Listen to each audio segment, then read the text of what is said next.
Influencer, the podcast for digital product experiences.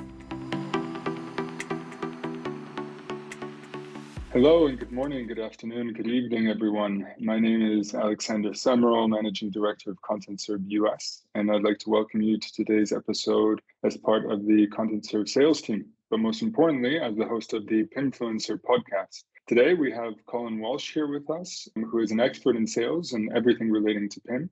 For this session, we'll be discussing all elements and components really relating to product information management, what it is, who's it for, and why you need it. Cullen, thank you so much for joining me today. Hi, Alex. Great to be here. Thanks for having me on the show.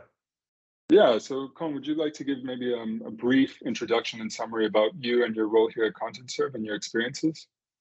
Yeah, so my name is Cullen Walsh, sales representative here at Contentserv. I've been with Contentserv a little less than 2 years now, working very closely together with Alex and our inside sales team with our new customers and with our existing customers. So just to give a little background there on my experience and my role with Contentserv.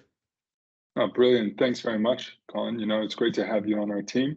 All right, let's jump into it for today. So let's start with what product information management actually is. What we'd like to do is to shed a little bit more light on PIM. And by that, we mean the provision of product information management and its use in a variety of different output channels and media. Cullen, can you tell me a little bit what you associate with PIM?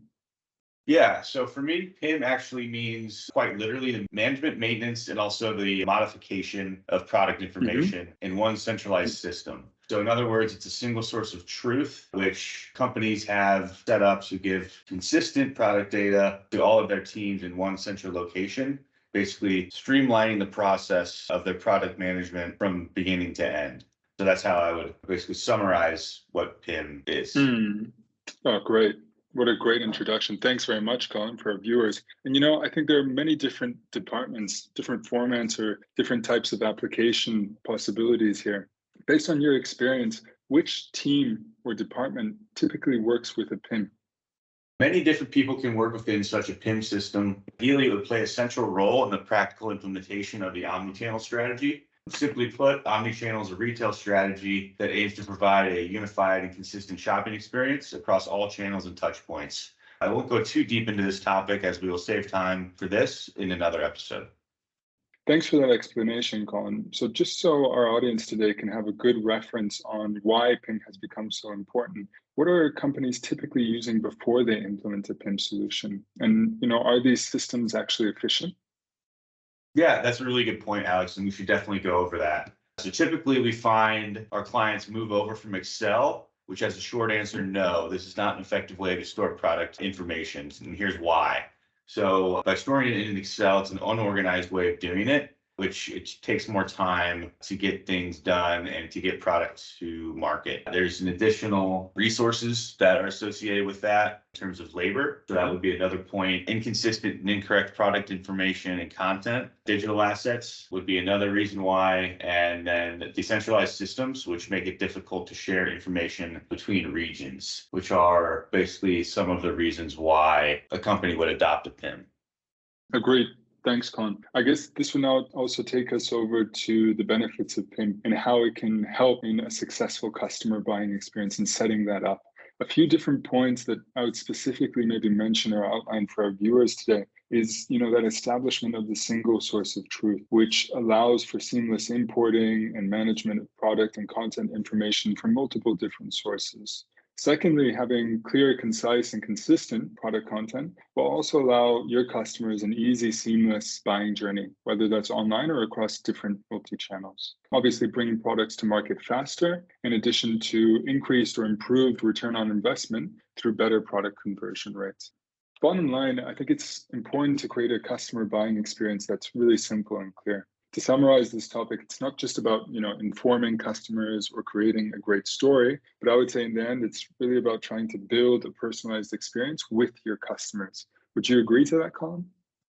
Yeah, absolutely, Alex. Supplying the customers with the best quality data and digital assets as possible is really going to help that customer have a better buying experience and then ultimately drive revenue. So the more information that they have, the better off they'll be in making that buying decision and hopefully purchasing that product. So having that product information, creating that customer experience that is really top notch for the buyer is going to be really important for companies in today's market.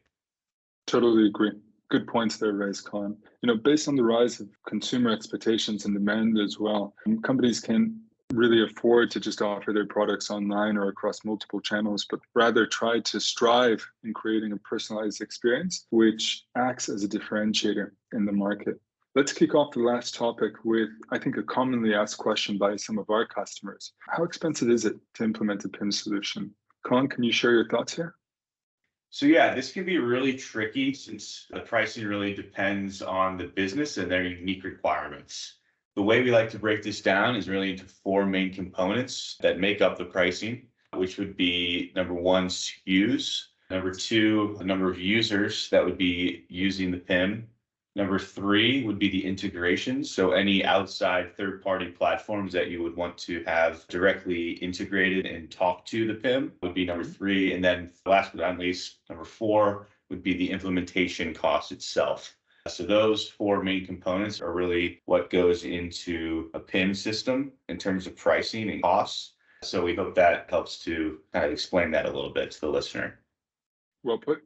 Thanks for sharing, Colin. And of course, I would also encourage any of our listeners today to visit our website in case they do have any questions, and feel free to get in touch with us.